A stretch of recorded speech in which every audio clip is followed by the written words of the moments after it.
అపవాదికి తెలుసు నీ మనసును వాడు క్యాప్చర్ చేయగలిగితే నిన్ను కంప్లీట్గా వాడు క్యాప్చర్ చేసినట్లే. అందుచేత విశ్వాసులంగా మనం ప్రతిదినము క్రీస్తు మనసును కలిగి ఉండాలి. Lord give me Christ like mind. క్రీస్తు వంటి మనసు నాకు ఇవ్వు అంటే అర్థం ఏంటంటే, నీ జీవితంలో ఏ సందర్భం నీకు ఎదురైనా క్రీస్తు ప్రభు నా స్థానంలో ఉంటే ఆయన ఎలా ఆలోచిస్తాడు? If Christ is in my place, how would he think? How would he feel? How would he react? How would he respond? How would he help?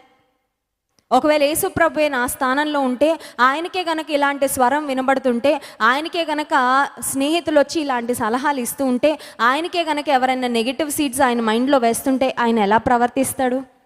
చూడండి, కొన్నిసార్లు మనం చెప్పుడు మాటలు బాగా వింటూ ఉంటాం, అవునా కదా? చెప్పుడు మాటలు చాలా డేంజరస్. ఎందుకంటే అవి అసలు నిజమో కాదో కూడా మనకు తెలియదు. You never know whether rumours are true. కొంతమంది వచ్చి ఏదో చెప్తారు మాట, అది నమ్మేసి చాలాసార్లు దేవునితో తమ సత్సంబంధాన్ని పోగొట్టుకునేవారు, సంఘానికి దూరం అయిపోయేవారు, తమ ఆధ్యాత్మిక జీవితాన్ని నష్టపరుచుకునేవారు.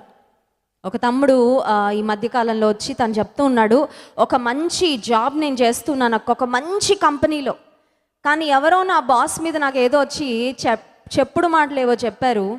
I was very hurt. మంచి జాబ్ రిజైన్ చేసి పడేశాను. చూడండి, ఈ రోజుల్లో యవ్వనస్తులకి ఏమున్నా లేకపోయినా రోషం ఎక్కువ ఉంటుంది. పనికిరాని రోషం అది కదండి, పనికిరాని రోషం, ఉపయోగకరమైన రోషం కాదు కానీ పనికిరాని రోషం. ఎవరో ఏదో చెప్పుడు మాటలు చెప్పారంట, వెంటనే రిసీవ్ చేసేసుకున్నాడంట, అన్నీ తీసేసుకున్నాడంట, అన్నీ నిజమే అని నమ్మేశాడంట. అసలు వాటిని ప్రాసెస్ చేసుకొని వాటిలో నిజం ఉందా లేదా, అసలు వాటిని సీరియస్గా తీసుకోవాలా, ఆ చెప్పుడు మాటలు ఇంపార్టెంటా, నా కెరియర్ ఇంపార్టెంటా, ఏమీ ఆలోచించుకోలేదు. వెంటనే బాస్ మీద పగ తీర్చుకోవడానికి ఉద్యోగానికి రాజీనామా చేసేసాడంట. ఆ రోజు నుంచి ఈ రోజు దాకా జాబ్లెస్గా ఇంట్లో కూర్చొని ఉన్నాడంట. ఆ రోజు నుంచి ఈ రోజు దాకా ఉద్యోగం లేదు, జీతం లేదు, చాలా ఆపర్చునిటీస్ కోసం వెళ్తున్నాడు, ఆఫీసులు తిరుగుతున్నాడు, ఇంటర్వ్యూలు అటెండ్ అవుతున్నాడు, ఉద్యోగం మాత్రం రావట్లేదు. ఇప్పుడు ఏమంటున్నాడంటే, అక్క నా కోసం ప్రార్థన చేయండి, ఇంకొక బెటర్ జాబ్ రావాలని. బంగారం లాంటి ఉద్యోగాన్ని ఎవడో ఏదో చెప్పాడని ఏదో వినేసి నా కోపం వచ్చేసి ఎమోషనల్గా ఒక నిర్ణయం తీసేసుకున్నాను అని. ఎమోషన్స్ ఆర్ బ్యాడ్ లీడర్స్ అంట. భావోద్వేగాలు అనేవి అసలు లీడర్సే కాదు, వాటిని నువ్వు లీడర్గా పెట్టుకోవద్దు. నీకు ఎమోషనల్గా డిస్టర్బ్డ్గా అనిపించినప్పుడు నోరు మూసుకొని ఉంటే చాలా మంచిది, తెలుసా మీకు? చాలామంది ఎమోషనల్గా డౌన్ అవ్వడం వల్ల, ఎమోషనల్గా అప్సెట్ అయినప్పుడు, యాంగ్రీ అయినప్పుడు ఏం మాట్లాడతారో వాళ్ళకి తెలీదు. ఆ తర్వాత జీవితాలు, కుటుంబాలు, ఉద్యోగాలు అన్నీ నాశనం అయిపోతాయి. ఆ తర్వాత తీరిగ్గా కూర్చొని ఆలోచించుకుంటారు, ఇంతకీ అసలు ఆ రోజు నేను ఏమన్నాను, ఇంతకీ ఆ రోజు నేను ఏం చెప్పాను అంటే. పాపం ఎమోషన్లో ఏం మాట్లాడేస్తారో తెలీదు.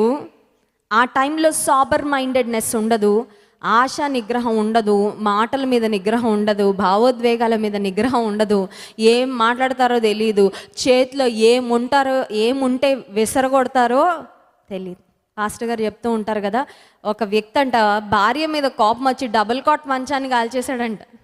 డబుల్ కాట్ మంచం కాలిస్తే ఎవరికండి నష్టం?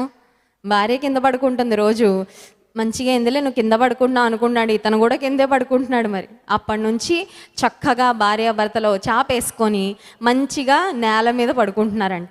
ఆ తర్వాత ఆ నొప్పి ఈ నొప్పి, బాబోయ్ నేలేంటి ఇంత గట్టిగా ఉందంటే మరి నువ్వు చేసుకున్నదే.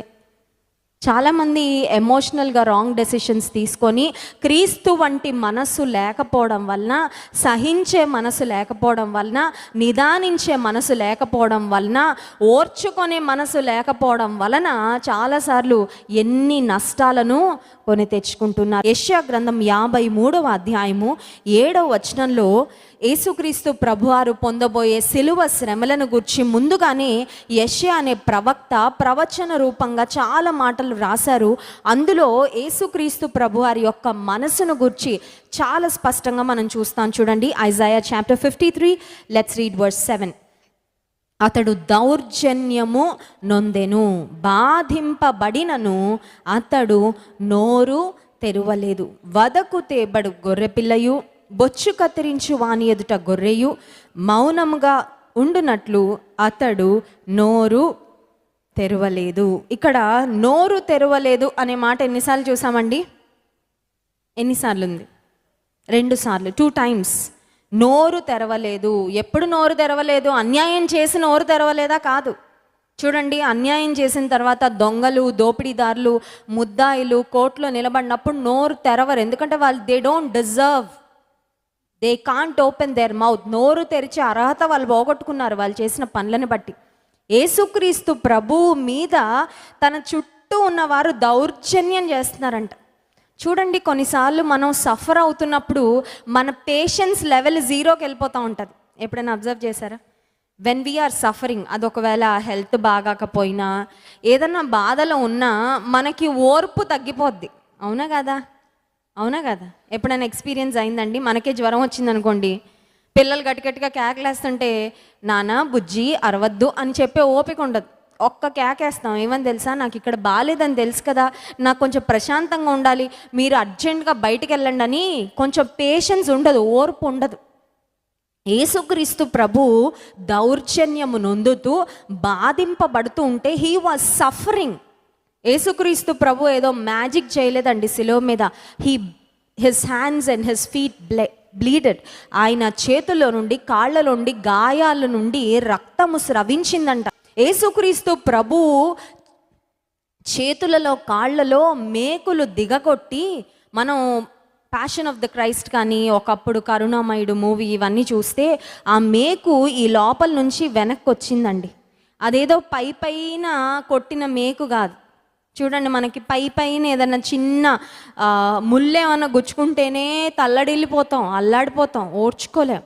ఇప్పుడు యేసు ప్రభు చేతుల్లోకి దిగగొట్టిన మేకులు ఇటువైపు నుంచి వెళ్ళి ఆ వెనకున్న కరుకైన సిలువ కొయ్యలోకి దిగిందంటే you can imagine how deep the wound was and how deep the hurt was. యేసుక్రీస్తు ప్రభు యొక్క గాయములు పైన గాయాలు కాదు, అవి లోతైన గాయాలు. లోతైన గాయాలు పొందాడు కాబట్టే వాటి ఛాయలు, వాటి ప్రింట్స్, ఆ స్కార్స్ ఇంకా ఉండిపోయాయంట. అందుకే తోమా, నేను యేసుప్రభు యొక్క గాయాల్లో వేళ్ళు పెడితే కానీ నేను నమ్మనంటే, యేసుప్రభు తిరిగి తోమా కొరకు మళ్ళీ ప్రత్యక్షమై, నా చేతుల్లో నా గాయాల్లో వేళ్ళు పెట్టి చూడు, నా కాళ్ళలో వేలు పెట్టి చూడు, నా గాయాల్లో వేళ్ళు పెట్టి చూడు అనే మాట యేసుక్రీస్తు ప్రభు వారు చెప్పారు. ఆయన యొక్క బాధ అది చాలా, ఇట్స్ వెరీ డీప్ సఫరింగ్. యేసుక్రీస్తు ప్రభు వారు పొందిన వేదన మాటలలో వర్ణించలేనంత గొప్ప వేదన. ఇప్పుడు ఇంత వేదన పడుతూ ఆయనకి ఎంత పేషెన్స్ ఉంటుందండి? దేవుని స్థానంలో మనం ఉంటే మనకు అసలు పేషెన్స్ ఉండదు. నోరు తెరవలేదంటండి. He did not even open his mouth. నోరు తెరవకుండా ఉన్నాడంటే యేసుప్రభు ఏమన్నా మోగవాడా? ఆయనకి మాటలు రావా? ఆయనకి కమ్యూనికేషన్ స్కిల్స్ లేవా అంటే he can speak. His words brought life in this world. ఈ ప్రపంచంలో ఉన్న సృష్టిని ఆయన మాట విడుదల చేశాడు. ఆయన ఒక్క మాట ఆయన పలకలేదా? ఒక్క మాట కూడా పలకలేదా? పలకలేదు. ఎందుకు పలకలేదు? చేతకాక పలకలేదని చెప్పడానికి లేదు. ఆయన మౌనంగా సహించాలనుకున్నాడు కాబట్టే ఆయన నోరు తెరవలేదు. ఆ తర్వాత మనం చూస్తే, వదకు తేబడు గొర్రె పిల్లయు బొచ్చు కత్తిరించు వాని ఎదుట గొర్రెయు మౌనముగా ఉండునట్లు అతడు నోరు తెరవలేదు. నోరు తెరవకుండా ఉండడం it is not a sign of helplessness. అది చేతగాని తనము కాదు. దేవుడు చేతగాని వాడండి, చేతైనోడు. ఏమైనా చేయగలడు, ఎప్పుడైనా చేయగలడు, ఎలా అయినా చేయగలడు. ఆయనకు మించిన వారు ఎవ్వరు లేరు. మరి మౌనంగా ఎందుకున్నాడు? అన్యాయపు తీర్పు పొందుతూ మౌనంగా ఎందుకున్నాడు? వదకు తేబడు గొర్రెపిల్లలాగా మౌనంగా ఎందుకున్నాడు? వీళ్ళందరూ అంత బలవంతులా రోమా సైనికులు అంటే? కాదు. It is because he wanted to suffer in silence. మౌనముగా ఆయన సహించాలనుకున్నాడు. ఇప్పుడు క్రీస్తు ప్రభు యొక్క మనసు ఏంటంటే, శ్రమను ఎలా సహించడం? మౌనంగా సహించడం. నీ జీవితంలో ఒకవేళ నువ్వు శ్రమల గుండా వెళ్తున్నట్లయితే నీ మనసులో చాలా ఫీలింగ్స్ రావచ్చు, చాలా భావాలు రావచ్చు. నేనెందుకు సఫర్ అవ్వాలి? ఎప్పుడైనా వచ్చిందండి ఆ feeling? Why should I suffer? కొన్నిసార్లు ఎవరైనా మన మీద లేనిపోని నిందలు ఏదైనా మోపినప్పుడు అనిపిస్తుంది, I want to prove my point, నేనేంటో రుజువు చేసుకోవాలనుకుంటానని. కానీ యేసుప్రభులో అట్లాంటి యాటిట్యూడ్ లేదండి. యేసుప్రభు ఇంకెంతవరకు సహిస్తాను, ఇంకెంతవరకు వీళ్ళు దౌర్జన్యం చేస్తారు అని ఎక్కడ కూడా ఆయన ఇంపేషెన్స్, ఆయన సహనాన్ని కోల్పోయినట్లు కానీ నోరు తెరిచినట్లు కానీ ఒక్క సందర్భంలో కూడా మనము చూడము. He suffered in silence. క్రీస్తు మనసు కలిగిన మనము శ్రమలు వచ్చినప్పుడు, నిన్న కూడా మనం చూసాము, కీడుతో జయించకూడదంట, కీడును మేలుతో జయించాలి. కీడును మేలుతో జయించాలని నిన్న నేర్చుకున్నాం. ఈరోజు మౌనముగా సహించుట. విశ్వాస జీవితంలో మనం మౌనంగా ఉండడము నేర్చుకోవాలి. అరవడం చాలా ఈజీ తెలుసా మీకు? అరవడం చాలా ఈజీ. అమ్మలకి బాగా తెలుసు అరవడం అంటే ఏంటో కదండి. మన ఎమోషన్ అంతా ఒక్కసారి మాటల్లో పెట్టి అలా విడుదల చేసామంటే ఇంటి వాతావరణం అంతా దద్దరిల్లిపోద్ది. అవునా? మా ఇంటి ప్రక్క వీధిలో ఒక సిస్టర్ ఉంటారు. ఆవిడ కోపం వచ్చిందంటే మొత్తం వీధంతా వినపడాలి. భర్తని ఏమంటున్నానా, నా భర్త పరువు మంటలో కలిసిపోతుందా, ఏమీ ఆలోచించదు. మొత్తం ఆవిడ డీటెయిల్స్ అన్నీ ప్రపంచంలో అందరికీ తెలిసిపోవాలి. వాళ్ళకున్న అప్పులేంటి, వాళ్ళకున్న కష్టాలేంటి, వాళ్ళ ఆయన ఏం చేస్తున్నాడు, ఎక్కడ తిరుగుతున్నాడు, మొత్తం అన్నీ అందరికీ వినబడేటట్లుగా ఒక సింహం గాండ్రించినట్లు ఉంటుందన్నమాట. దద్దరిల్లిపోవాలి. ఐ థింక్ అలా అరిచిన తర్వాత కానీ ఆవిడ రిలాక్స్ అవ్వదేమో అనుకుంటాను. కొన్నిసార్లు మనకు అనిపిస్తుంది, నేను సఫర్ అవుతున్నందుకు ఒక్కసారన్నా తిట్టేస్తే నాకు కొంచెం రిలీఫ్గా ఉంటుంది కదండి. కొన్నిసార్లు నేను సఫర్ అవుతున్నందుకు ఏదో ఒక విధంగా నా ఇంపేషన్స్ని, నా సఫరింగ్ని I want to vent out my frustration. కానీ విశ్వాసలంగా దేవుడు మనకు చూపించిన మాదిరి ఏంటంటే, కొన్నిసార్లు నువ్వు నీ సిలువను ఎత్తుకొని ప్రభువును వెంబడిస్తూ ఉన్నప్పుడు మౌనముగా సహించుట, అది క్రీస్తు మనసును కలిగి ఉండుట. ఈ రాత్రికాల సమయంలో అడుగుదాం, ప్రభా, lord teach me how to be silent.